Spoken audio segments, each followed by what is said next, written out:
Hayatı ebedi tahsil etmek için geldik. Üniversitede tahsil ediyoruz biz. Ne tahsil ediyorsun? Ölenlerin yolunu. Ölmezlerin yolunu tahsil eden adam var mı?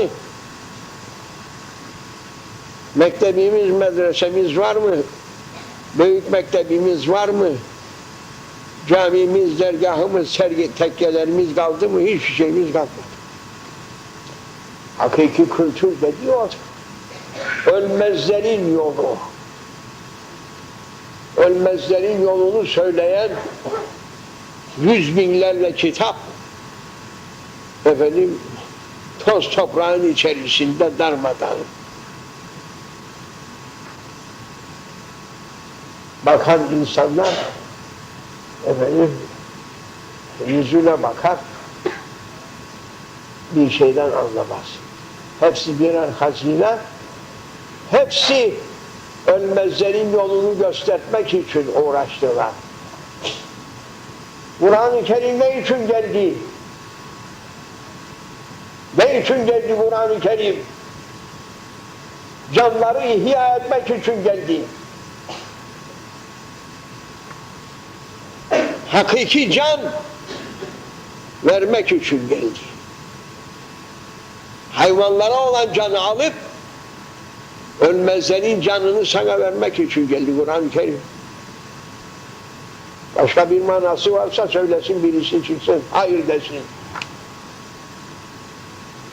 Peygamber-i Zişan salavatullahi ve selamu aleyh hazretleri neyi talim etti 23 sene? Hanım ihvanlarımız ve efendi kardeşlerimiz, müminler, mümineler, Peygamber neyi öğretti bize? İyi yiyip, iyi içip, iyi giyip, efendim, dünyanın zevkini çıkartmak için mi? 23 sene neyi talim etti? Hulasa nedir? Ölmezlerin yolunu böyle söylüyor bu Nakı Sultan.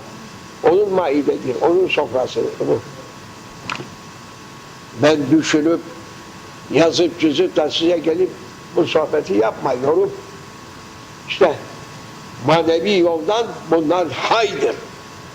Hay sıfatından Cenab-ı Allah bunlara giydirmiş. Onun için maideleri dürülmemiştir. Hayattayken de sofraları açıktır. Gelen gidene manevi sofraları da açıktır. Zahiri sofraları belki dürülür, manevi sofraları evliyanın dürülmez. Lakin isteyeceksin. Evliyaları inkar ediyorlar. Evliyayı inkar, Kur'an'ı inkardır. Peygamberleri inkardır. Etme, eyleme. Evliyalar ölmezlerin yolunda olan pirlerdir. Onlar ölmezlik sırrına eren kimselerdir. Hakiki hayata ermiş olan, ermiş derlerdi eskiden. Ermişlerden nereye erdi? Ölmezliğe erdi. Nasıl erdi?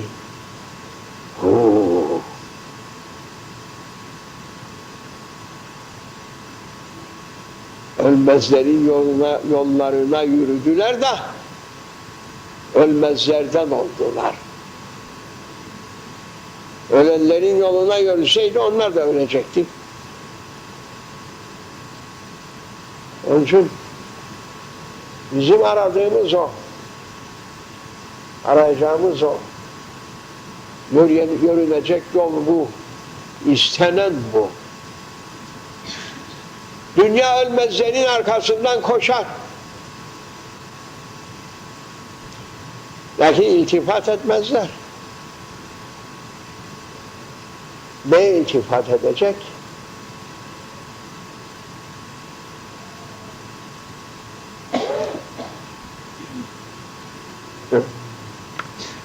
Çünkü dünyanın hakikatini onlar bilmiş. Dünyanın hakikatini bilmeyen insan dünyanın arkasına koşar. Dünya da onlardan kaçar. Onlar onun arkasından koşar. Yorulur. Dünyadan yorgun çıkar. Dünyanın hakikatini bilen adam kimse dünyayı ahirete göndermek yoluna gider de efendim, çünkü buradan ne kadar gönderebilirsen oradan onu alacaksın. Öyleyse çek defterini kefenin içine koyalım kalemle de o bir tarafta yazsın, alsın o bir tarafta. Öyle çek defteriyle dünya ahirete nakli olmaz.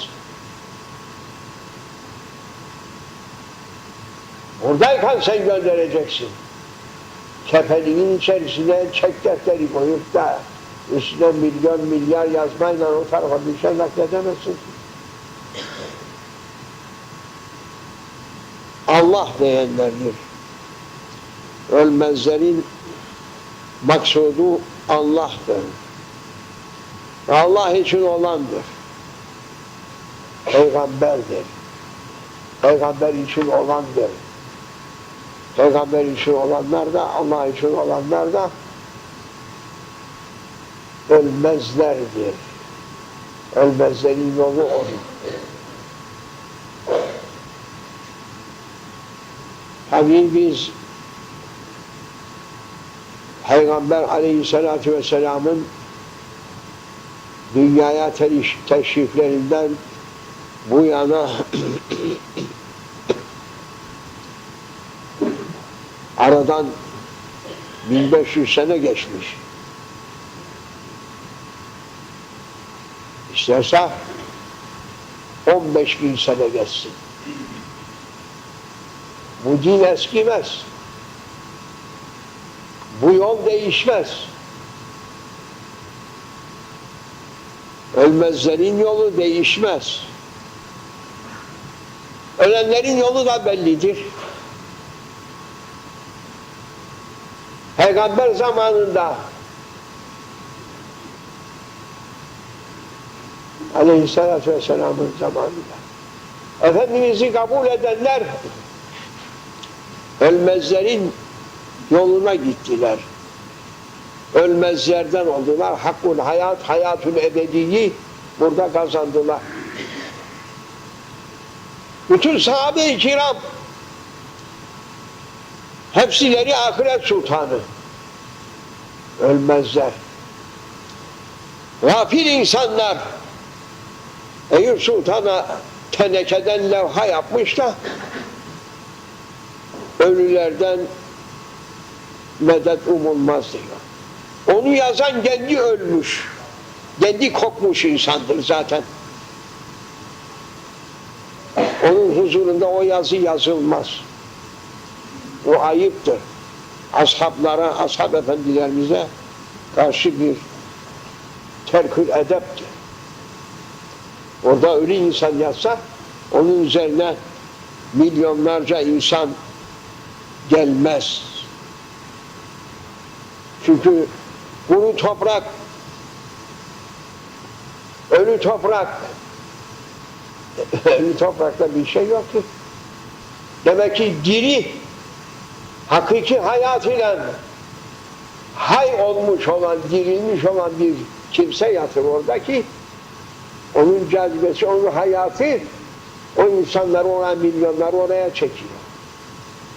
Onu yazan adam öldüğünde kendisiyle koysun bakalım kaç kişi gidecek.